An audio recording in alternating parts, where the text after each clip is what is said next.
the guys are digging into the wall of the house. And you just have to sit down and ask them, digging. How do you want us to play this game? The first challenge that we have as fathers is to manage ourselves.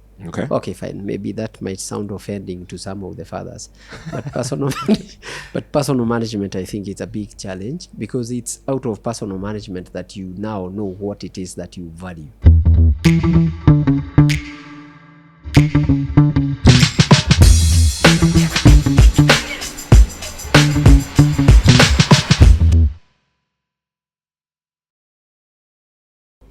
Mabibi na mabwana, hamjambo.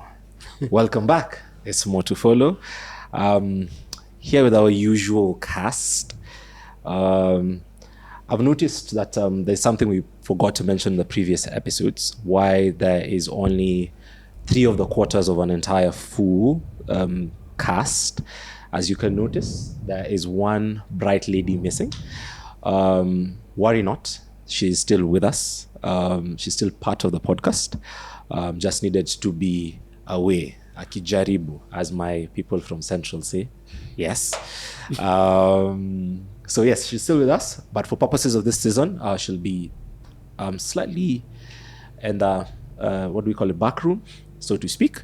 So worry not. With that said, we have myself, Owen Mwiti, Judy Kori.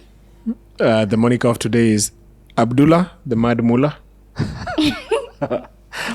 I'm curious. Go on. I'm curious. Mohammed Abdullah Hassan was born in the 1870s in Kob Fardod, near Kirit, in what later became Somaliland. Oh, I was like, huku ni wapi tena? Uko. All right. It's Cape of something. Yeah, Cape of something. Cape of Good Hope. No, Good Hope is somewhere different. yes, Good Hope is South Good Africa. Hope is in SA. Anyway, yeah, so after his pilgrimage to Mecca, years after his grandfather died in 1875, he met religious fundamentalists who changed his perception of the world and the British rule over his motherland. Okay. So he regarded the whites as infidels.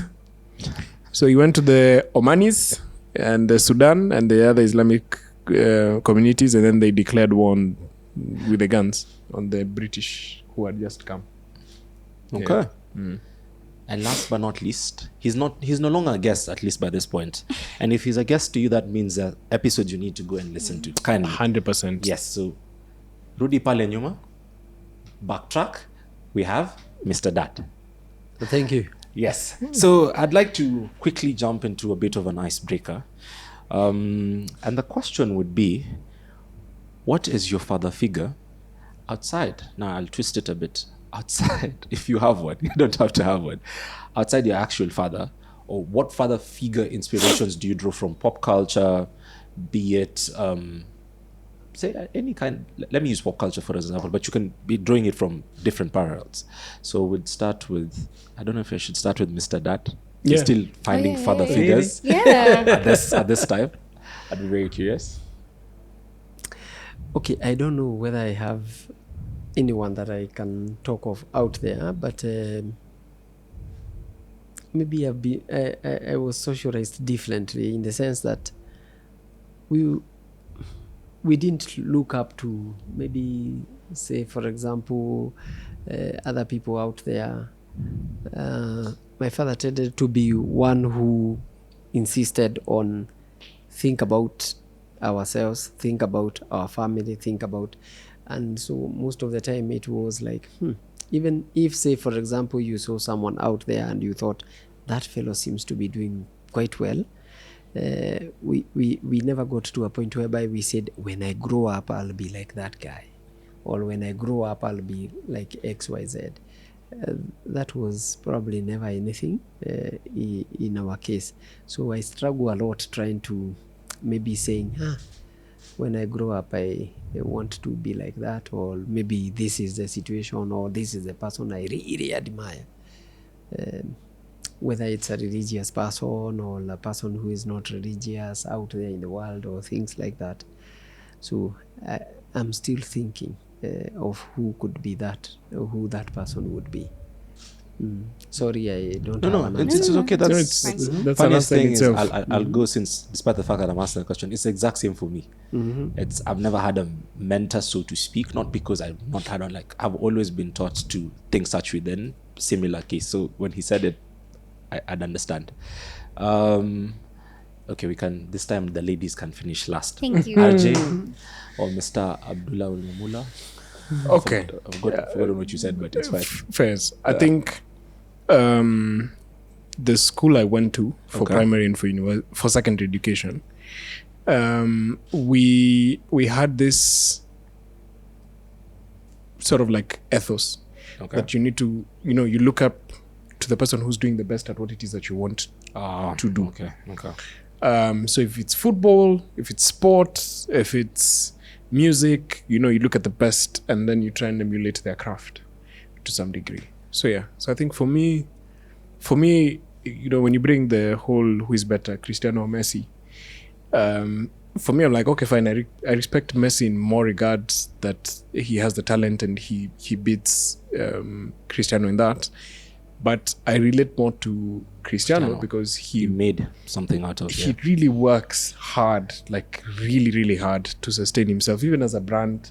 In every which way, actually. Yeah. He's actually one of the few footballers at the top flight who does not have a tattoo. Yes. Yeah. Still to date, Yeah. yes. And he's 40 and he's still playing and Barely running drinks 90 minutes. soda at 40. Yeah, it doesn't, yeah, so that's one of the guys when I was looking up, I was like, you know what, I need to work hard and be like this guy. And when you get on the ground, you're like, yeah, I need to beat the best. To be the best, you need to beat the best. Corey? I think the best answer I have right now would be from church. We have From small- Chad or Church? From church. Oh, okay. We have groups called discipleship groups. Okay. And I like how Mavuno does it because we have small, it's like small family groups outside of your typical family unit. And Is that what we'd call Jumia in ours? Yeah, okay. oh yeah, Go so on. similar thing. And you're taught how to, I think on a structural point, I like how they've structured, we call it the movement. Okay. Because it's almost the same thing I'd want to replicate in a business setting. Okay. And then when it comes to how you're relating with people or people you're working with or serving with, I like how the feeling of community is still very present. So there are things they do that I want to mimic or actually embody. So I feel like that's the best way I could answer. Oh, the best figure in this case would be my DG leader. Okay. Yes. All right. Well, wow. Inspiration. Inspiration is what I keep on hearing in all of this. So in the previous episodes, we had a cliffhanger that was a series of cliffs, so to speak. So I'd like for us to dive into that as we continue. So I believe. Let me just call him Mr. Monica. I've already forgotten the previous Monica, but I'll go back. Abdallah the Mad Mullah. No, Abdullah the Mad Mullah. that's the current one. The previous one. was Abadagada. Alba with a- That one. It's very Badagada. fast out of the mouth. You had asked, you had presented the question in PFM, in personal finance management. How do you now tie down what Mr. Dad was mentioning in the family unit in relation to your wife, your spouse, since this is from the perspective of a man, so your wife, your spouse, your husband, so to speak, and your children. I believe that's the question. And then the other question was, are there moments Which where, is the quicker one. Yeah. It's like having to protect. yes. So to Mr. Dad, this was to Mr. Dad. Are there moments where you had to protect physically protect Where you your hear family? door latch and you're told go and open. Yeah. Not only hear the door and be told go and open. Yes, I'll not name the location, but yes, it has happened. Whereby yes, the guys are digging into the wall of the house, and you just have to sit down and ask them, Digging. How do you want us to play this game? Africa is not a real place. Yes. And I I swear was Africa wondering is why not a they real had place. to They're actually digging. do that.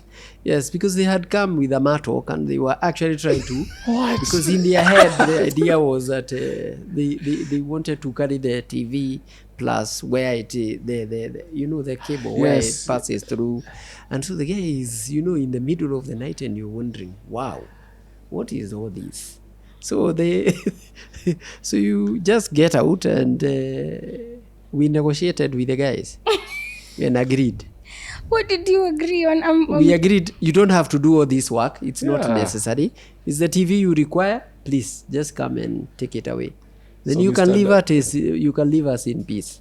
Because you will not fight a guy like that, because it's just one blow and you are done. You told them come in, take Yes, the TV, and and you leave. just open the door for them. He gave them robbery consultancy because Yes. clearly they were really bad at their job.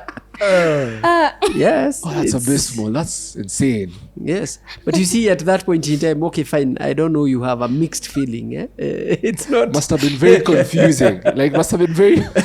Even for them, it's a bit confusing, because this is not what you this is not what you see all the time. man. So you just invite them. You don't have to do all that hard work, spoil the house for no reason. Oh wow! Yes, and it worked. They went away. Without the TV. No, they carried it. Thanks be to God, it was just a small one, so that wasn't too much of a problem. Then coming to money matters. Okay. Yeah. It doesn't sound like moving out quickly or swiftly, but coming back to money matters and how to teach. As I told you, it's more on the people listening with their eyes more than the ears. Okay. So if you want to teach the small ones, it's by doing. And I think it's something that we have done. I'm sure he knows something called a stock take in the house. It happens even up to date. It happened last night. Yeah. And To of be course, honest, I've also picked it up. oh, okay, Yeah. all right. In the stock Should I take, explain? Yes. Okay. What's stock taking in the house? Okay, so as a way of sort of like managing week on week, month on month, Yeah. our consumption in the house, when we're doing shopping, you write down the things that need to be done. So we do shopping, house shopping on a weekly basis. It's a big family, so we need to do it more regularly, because bread, there are only 21 slices. We're 7. If everyone is doing 3 slices a person, You're saying one 7. bread There's is Mr. done. Dad as well. That's 8. Oh no, him doesn't. Do you take bread? Oh, no, okay. no. Yeah. So yeah. So those are sort of the dynamics that exist in the stock take. So you'll find that it also became a tool to check if now the day bags, the house assistants, were actually taking things and going with them. Okay. Because you'd be like, wait, I bought unga last week. It's here on the list, and I bought a bale. Why are we buying another bale this week? This week. You know, and stuff like that. Yeah. So now I've even started adopting it, and I'm like, hii stay soft nilikuwa nimenunua last week imeisha na nile kibuyu kubwa. What's happening? So I have to have that conversation with the mama for and tell her, you know. It's a process of just also accounting for yourself, because you remember you had asked a question on budgeting. Yes. So you can imagine, like now, Mr. Dad, and very blessed, and may God keep on blessing his pockets. Amen. He's one of my role models. How it is that he's able to have such a large family is amazing, and clearly he's done quite a good job.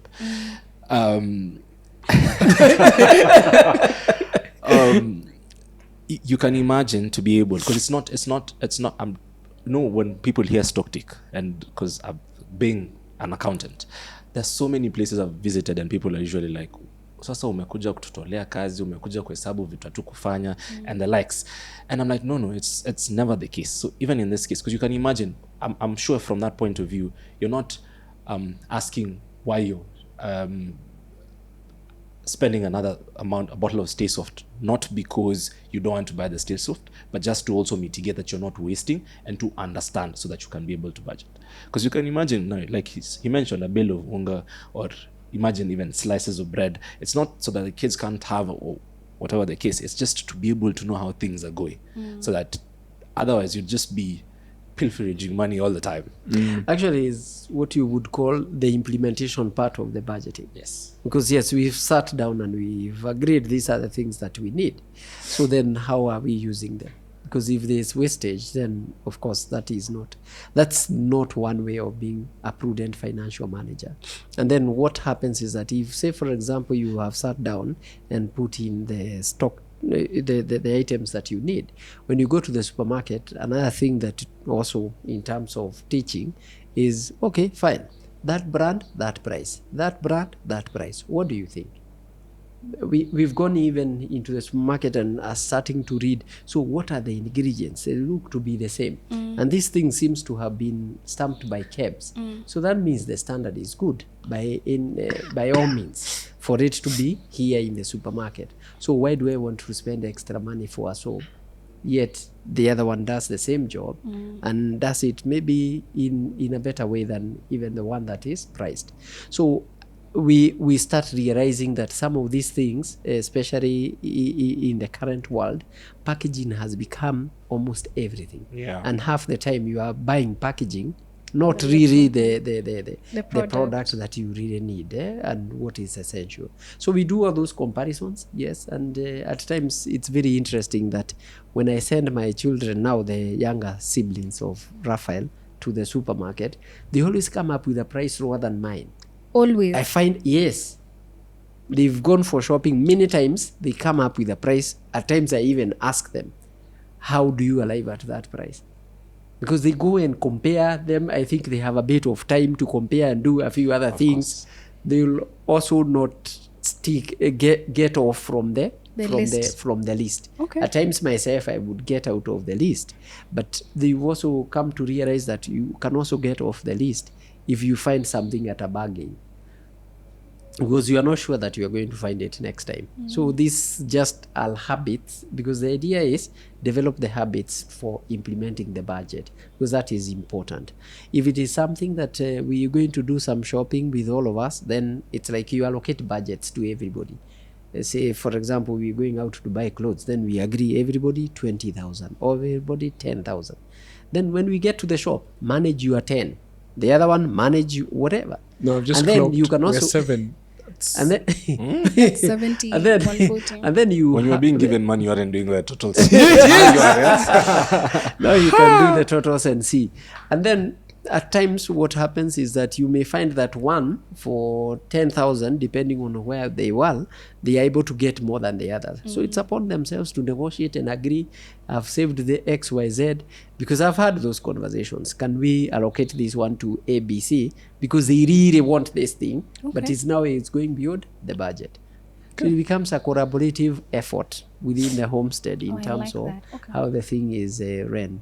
And if you start early, then everybody comes and falls into the system. I'm happy you started doing it, because now by the time you get your spouse, they also get into the same system. So it's a system that works. And then when the children come, they realize, because you see, children don't come with any information. They come clean.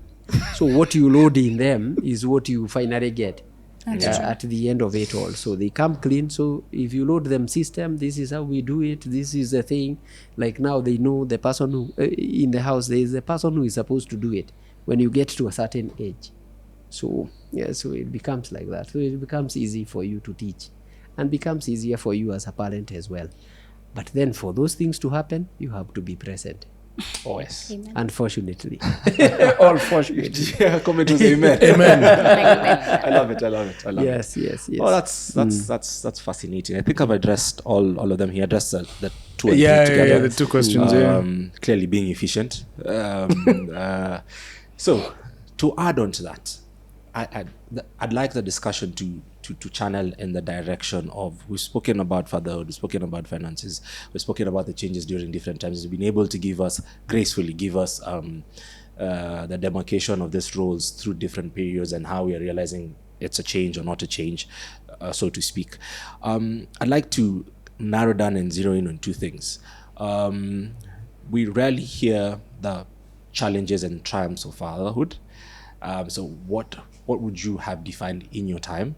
And in and around challenges and triumphs, we can segue that into how do you build a network and a society of people from the point of being a father? Okay, fine. I think fatherhood has many challenges. I don't know whether you start with the spouse or you want to start with the children or you want to start with the society. It is your prerogative. However you No, deem fit. no, Yeah. no. I think that is just basically on a lighter note. Yes. But I think the first challenge that we have as fathers is to manage ourselves. Okay. Okay, fine. Maybe that might sound offending to some of the fathers, but personal management, I think it's a big challenge, because it's out of personal management that you now know what it is that you value. Okay. So if you value family, then you have certain say values that you expect from that or to grow into that family, and so it becomes challenging because you have to first live them. Remember, I'm telling you, it's more by seeing than by saying. By saying, yeah. Yeah, so by doing them yourself. So if, say, for example, you don't want people to be so quarrelsome in the house, then it is you not to be so quarrelsome. At times you may be seen as letting things easy and things like those ones. They could be things that maybe they are hurting you, but to a large extent, then you've got to show that what you're talking about. I think she talked about the calmness of her dad, if I'm not wrong. Yeah? So you see, that's a deliberate thing. Yeah? I remember having a conversation with a gentleman. He's also a father, and then he told me, the more he feels angry, the more he wants to lower his voice. Oh, wow. You know, it's a deliberate, it's like I'm working on myself. Because if I work on myself, then it will be very easy for me to attract others to act like me. Oh, yes. So, and that's why I said, yes, the first challenge is by managing yourself. I think that's a big thing. And you can look at all the various things that dads are associated with, and you take positions and then try and live those positions that you have taken. Of course, if you want your kids to not be drunkards, then you cannot be the drunkard in the house. Fair enough. You know. Fair enough. That's true. So these are some of the things that one has to keep reminding themselves. Successes, yes, they do come, and there are many successes, not only materially, but I think to a large extent for a dad, the most thing that they can judge themselves and say, I've been successful, is not so much in the businesses. I remember the late Professor Wangari Maathai. Yes. Okay, fine. I think they had divorced because, yes. of course, that's public knowledge. And towards the end of her life, there's a statement that she made that was very profound. As we were celebrating her being the Nobel Peace Prize holder, in her case, she felt like maybe she would have done a little bit more for the family. Yeah. So that is always one of the things that you as a father, you have to always keep at the back of your mind to say, yes, I can leave millions in the bank and acres of lands and things like those ones, but the truth of the matter is, if I've left them to no person because of what I created in the people who are coming after me, then it's all useless. And we have seen one of the biggest challenges that we talk about, especially in the business world, is that the first generation does a business, they're very successful. You hand it over to the second generation, crumbles and it's gone. And we can name many examples. Yeah. So these are indicators of failures. Tuskies. Oh, yeah. Those are indicators of probably failed fatherhoods most of the time, or maybe failed parenthood. Then let me put it that way. So yes, the triumphs are there, but yes, you could be very successful in certain things, but then if these things don't live beyond you, what maybe majority of the people would call legacies, and they live and they continue growing and accumulating maybe for eternity, then it doesn't look like you have really succeeded. But also then again, the other thing that at times I think about as a father, which is a big challenge, is getting, okay, I am a father of 7, is getting those souls to heaven. Okay, I believe they have a final destiny. So that final destiny, if then they don't get there, then I'll probably also have failed to some extent. So that's also something else that keeps you awake in the night, by the way. You just wondering, so those girls, they have gone out in the night, so what are they doing with themselves? Are they committing sins, or they are just remaining in the straight and narrow? Okay, fine, now I'm acting as a true dad. I can even sense the environment changing. So I don't want to preach, but basically that's another big challenge as well, the formation of these children. And this informs even certain choice of schools, choice of where to, or many other choices that you make as a father. And I believe most of us have inherited our fatherhood from the father of all. Okay. Whom Yes. we all know. Yes. So fatherhood is such a beautiful and I would say maybe a profound title. I don't think if I was to become the president, I would like to be called His Excellency. I would like to be called by father. Oh. That to me Okay. is a much bigger title than Your Excellency, and I don't know those other titles that we allocate. Fatherhood is such an enough title for anyone. I don't know whether that is why the Catholic priests are called fathers, but I leave it at, or we have the Pope as the Holy Father, but I leave it at that point in Fair enough. Yes. So yes, Crazy. I don't think I have anything equally close as profound to that. I'm schooled, well educated in that, or I have been educated in that case. So to speak, to the younger fathers, yes, because I mean, you're still a young father, but you've been young for quite a while. Yes.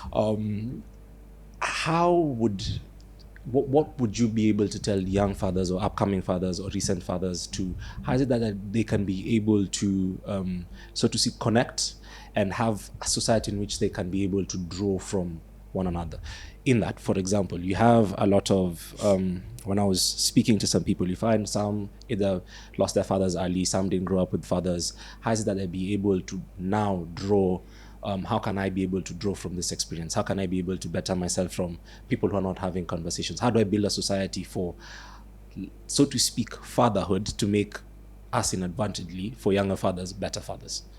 Maybe what I would say for younger fathers is that fatherhood is about leadership. Okay. And who is a leader? A leader is a person who has a vision and then is able to influence others to follow them to achieve that vision. So you can't be a father if you don't know where you want this. What makes you a father? The number one, your spouse, and then the children. If you have no vision for them, if you are not taking them somewhere, you'll find it very difficult, or they will also even find it very difficult themselves to follow you, because where are you taking them? You can imagine we get out of these premises and we don't know where we are going. So then how does that confusion, how more confused can it get? So you being the leader, then you have to sit down. Okay, there are some who probably leadership could be something that is more or less like inborn, but there are others who have really to work out on many things for them to be good, effective leaders. Because then at the end of it all, we all have all what we would call data in terms of, yes, I know I need to be present, I don't know what I need to provide, that's data. But then what you do with that data is what will distinguish between the successful father and the father who is not successful. So and you need to spend a bit of some time thinking through these things, because I think most of the time we tend not to think about issues or think through issues. And we find ourselves in situations and we try to navigate and deal with the issues as they are. But if we put a bit of some thought, what does it mean to provide in the current environment? So does it mean that to provide in the current environment, if I have provided, then that is okay?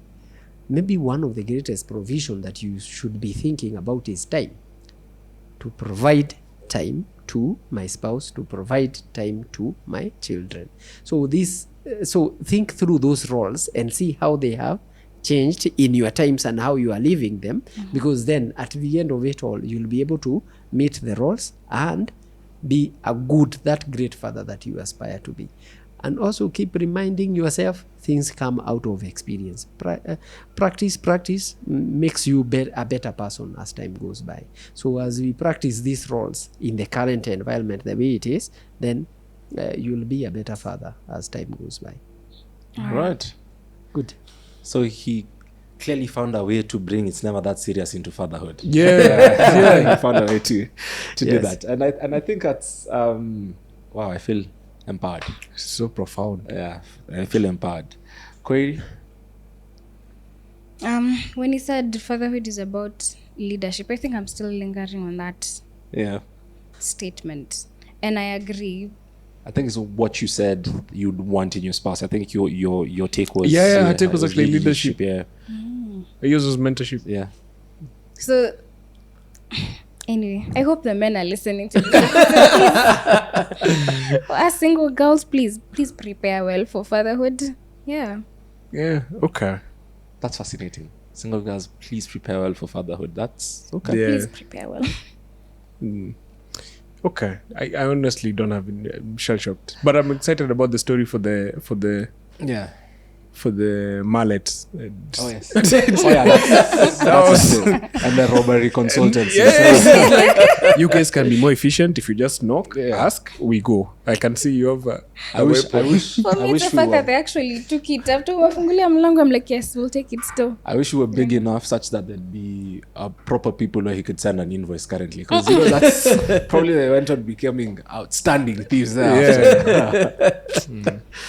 Anyways, Okay. so as we come to a draw, like you've seen, during the change during this new season, we are at Caliwax.